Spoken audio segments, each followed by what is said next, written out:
məsələn deyək ki, mənim tanıdığım çox şirkət sahibləri var. Hal-hazırda kadr axtarırlar. Məsələn, deyək, professional satışçı axtarır, tapmır. Yəni sadəcə kurs keçən adamı məcbur olub universitet məzunu yox, hər hansı bir təlim görmüş, 3 aylıq, 5 aylıq kursa gedib təlim görmüş adamı işə götürür.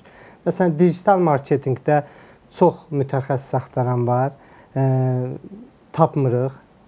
Tapılan kimlərdir? Yenə 3-5 ay kurs görüblər. İşi sadəcə səthi bilirlər də. Məsəl üçün, dərinliyin, uzmanlıq alanı yox, algoritmin necə işləyir yox. Sadəcə bəsit öyrənir, gəlir, deyir ki, mən bu sahənin mütəxəssisiyəm, işə götürürsən, sonra məmnun qalmırsan, çünki istədiyin nəticəni ondan almırsan. Və bunun səbəbi nədir? Bunu universitet yetişdirmir. Müasir peşələr Azərbaycanın universitetlərində açılmır.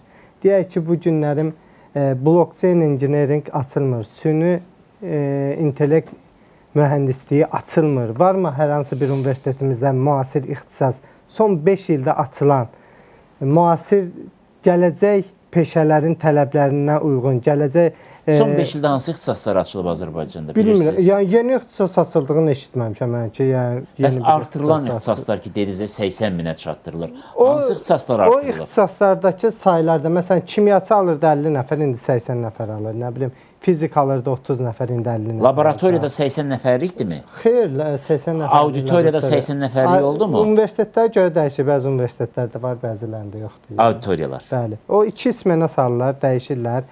O tələbələri yerləşdirirlər bir şəkildə, orada sıxıntı yaşamır. Dərsliklər varmı? Dərsliklər yoxdur, təbii ki, müasir dərsliklər. Ya Azərbaycan universitetlərində keçilən dərsliklərin 90%-i məncə işə yaramayan. 90%-i? Mən elə düşünürəm, yeniləmək lazımdır hamısını.